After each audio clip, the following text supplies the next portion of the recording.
उत्तर प्रदेश सरकार के श्रम एवं सेवायोजन भवन एवं सन्निर्माण कर्मकार राज्य परामर्शदात्री समिति के दर्जा प्राप्त राज्य मंत्री एवं अध्यक्ष डॉक्टर रघुराज सिंह आज आजमगढ़ मंडल में श्रम विभाग द्वारा संचालित विभिन्न जनकल्याणकारी योजनाओं के बारे में समीक्षा बैठक किए, जिसमें आजमगढ़ मंडल के तीनों जनपद मऊ, बलिया एवं आजमगढ़ के अधिकारी उपस्थित रहे।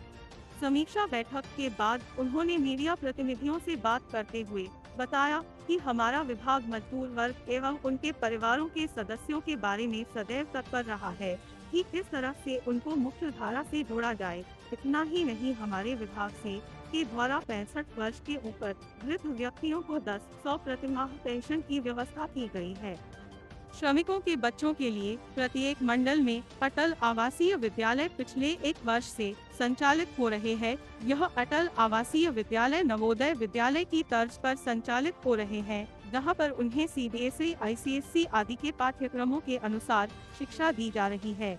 इसके साथ ही सैनिकों के बच्चों के शादी विवाह दुर्घटना या अप्रिय घटना होने पर उन्हें 5 लाख की धनराशि मुहैया कराई जाती है।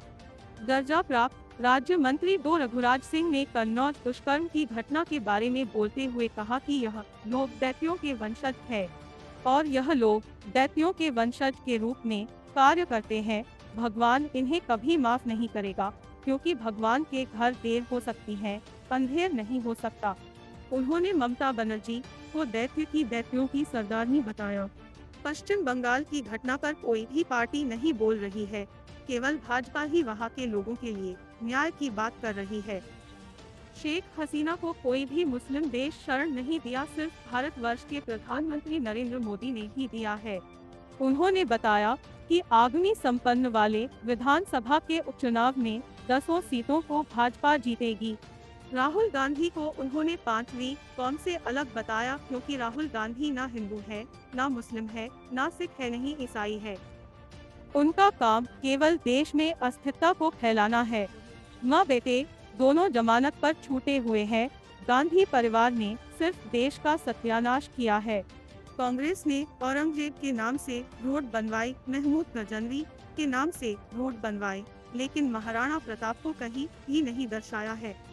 देते हैं, उनके पुत्री के लिए विवाह में अनुदान देते हैं। हम उनके भगवान न करे आपका घर बनाते हुए अंग भंग हो गया 2 लाख रुपया देते हैं, और भगवान न करे वो मृत्यु को प्यारे हो जाते हैं तो 5 लाख देते हैं। तो हमारी इतनी कल्याणकारी योजना है जितनी भारत में शायद ही कहीं किसी राज्य में हों। अयोध्या के बाद अब कन्नौज में भी नाबालिग लड़की के साथ देख की कोशिश की, जिसमें समाजवादी पार्टी के नेता का नाम आया। क्या देखिए, दैत्यों के वंशज हैं, इनके यहाँ बलात्कार नहीं मानते ये लोग, और दैत्यों के वंशजों के ये विपक्षी नेता जितने भी हैं ये सब उनके सरदार हैं। इसलिए मैं आपको बताना चाहता हूँ, 4200 साल पहले यहूदी पंथ बना, 3200 साल पहले जैन पंथ बना, 2800 साल पहले बुद्धिस्ट पंथ बना, और 2200 साल पहले क्रिश्चियन पंथ बना, 1450 साल पहले इस्लाम की स्थापना हुई, 353 साल पहले खालसा पंथ की। ये सारे जो पंथ बने हैं सब अपने आप को इनके महान पुरुषों ने बड़ा सोच समझ के बनाया था, परंतु आज उसका सबका दुरुपयोग हो रहा है। जैसे भी कलकत्ता में, आप तो ये बलात्कार की बात कर रहे हैं, कलकत्ता में एक मौलवी ने 4 महीने पहले अपनी सगी बेटी 16 साल की बेटी के साथ निकाह किया है। 4 महीने पहले, आप लोगों ने छापा है, वो तो टीवी में भी दिखाया था। उसने कहा हमको रात को सपना आया और हमने अपनी बेटी के साथ निकाह किया है। तो इसलिए ये दैत्यों के वंशज है, दैत्यों के वंशजों के आचरण के रूप में ये लोग काम करते हैं। तो ऐसे लोगों को भगवान माफ़ नहीं करेगा। ईश्वर के यहाँ देरी हो सकती है, अंधेरी नहीं होगी। तो कोलकाता में जिस तरीके से महिला डॉक्टर के साथ दरिंदगी की गई, इसको लेकर के तमाम बंगाल सरकार पर भी आरोप लग रहा है, इसको किस तरीके से? देखिए, ममता बनर्जी जो दैत्यों के वंशजों के सरदारनी हैं, क्योंकि उनको केवल वोट के खातिर न्याय की बात नहीं करनी। लेकिन एक भारतीय जनता पार्टी, आज बंगाल में जो हो रहा है, तो भारतीय जनता पार्टी के सिवा कोई विपक्षी पार्टी इसलिए नहीं बोली कि मुस्लिम वोट बिगड़ जाएगा। हम वोट के सौदागर नहीं हैं, हम न्याय के सौदागर हैं। हम चाहे धर्म पंथ कोई भी हो, हम न्याय करने के उसमें रहते हैं, क्योंकि न्याय मिलना चाहिए। मानव जाति में रह के न्याय नहीं मिला तो कब मिलेगा? बांग्लादेश में तख्ता पलट के बाद लगातार हिंदुओं के साथ अत्याचार हो रहा है, जिसे लेकर विपक्षी पार्टियां कुछ बोलने को तैयार नहीं। इस पर अब मैं बोलता हूँ, मैं तो साफ बोलता हूँ। देखियो ये मैंने जो कहा आपको कि इनकी सोच, देखिए शेख हसीना को शरण भारत के आदरणीय प्रधानमंत्री जी ने दी है और कोई देश ने विश्व में उनको शरण नहीं दी। आप बताइए, मैं आपके माध्यम से पूछना चाहता हूं कि आप अपनी माँ बहन की बेटी का कोई अंग वस्त्र ऐसे प्रदर्शन करेगा? कोई करता है क्या? क्या मानवता है क्या ऐसी?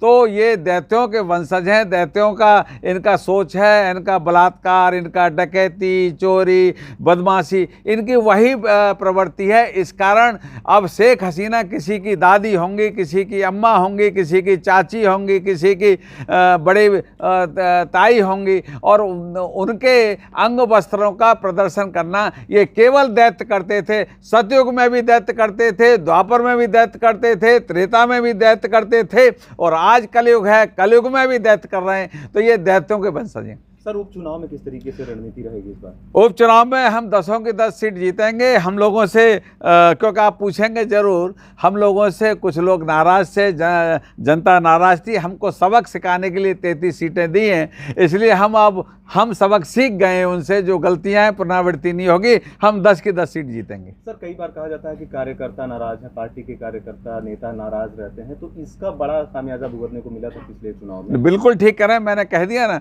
सुबह का भूला शाम को घर आ जाए तो भूला नहीं कहा जाता। हम लोगों ने अपनी गलतियों को सुधार किया है, इस कारण 10 की 10 सीट जीतेंगे। सर, हिडनबर्ग को लेकर के बड़े देखिए हिडनबर्ग तो ये देखिए राहुल व्यक्ति जो है ना, न तो वो हिंदू है, न मुसलमान है, न क्रिश्चियन है, न ईसाई है। वो तो पांचवी कोई अलग कौम है। तो उन्हें हमारे देश में अस्थिरता पैदा करने के लिए उनकी सोच है, उनकी भावना। खुद माँ बेटे जमानत पे छूटे हुए हैं और उसके बावजूद ऐसी स्थिति है।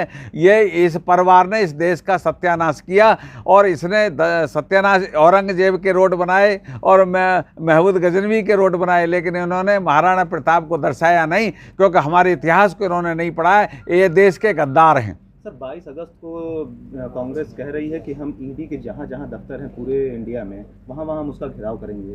वजह क्या थी? जेल जाएंगे, जो भी कानून तोड़ेगा जेल जाएंगे, जेल में सड़ाए जाएंगे। ठीक सर, धन्यवाद।